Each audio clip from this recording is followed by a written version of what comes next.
Salut tout le monde! Bon, la première étape est derrière nous. On a joué aux détectives, on a ramassé les preuves pour préparer le résumé. Ça, c'est fait. Maintenant, toutes nos preuves sont là, sur la table, prêtes à être analysées. Vous savez, si le résumé, c'était de rapporter les faits, de dire le quoi, eh bien, l'interprétation, c'est le moment où on résout l'énigme. On va plus loin pour trouver le pourquoi.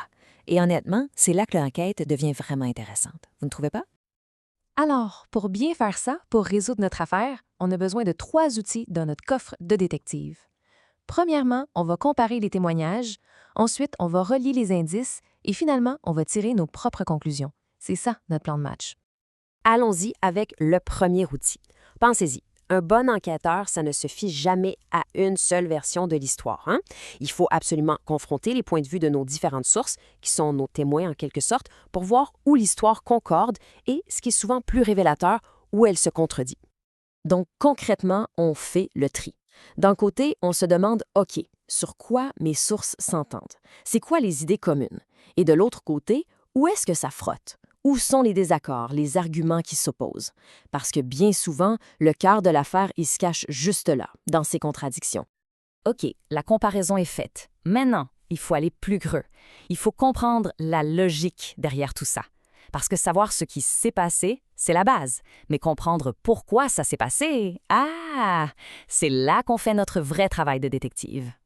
Ici, ce qu'on cherche, ce sont les liens de cause à effet. On doit se poser la question, est-ce que cet argument-là mène directement à cette conséquence? Quand on arrive à trouver ces liens, c'est la preuve qu'on a vraiment saisi l'ensemble du dossier et pas juste des petits morceaux ici et là. Bon, toute cette belle analyse, il faut maintenant qu'elle devienne quelque chose de concret, de vraiment utile pour l'exposer. On va donc transformer nos découvertes en un aide-mémoire clair et hyper concis. C'est un peu comme notre rapport d'enquête finale, mais en version condensée.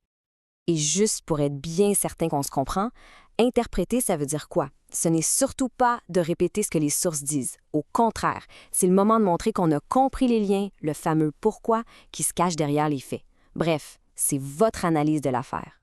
Et concrètement, sur l'aide-mémoire, ça peut ressembler à ça. On y va en style télégraphique, c'est-à-dire avec des mots-clés, des flèches, des symboles, pas de longues phrases.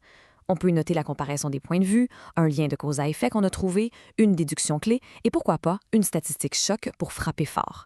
C'est efficace, c'est direct, puis ça va droit au but. Voilà, l'enquête est pas mal terminée, le dossier est solide. Tout ce qui reste à faire maintenant, c'est de présenter vos conclusions avec confiance. Alors, la grande question se pose, êtes-vous prêt à révéler la vérité? Bonne préparation!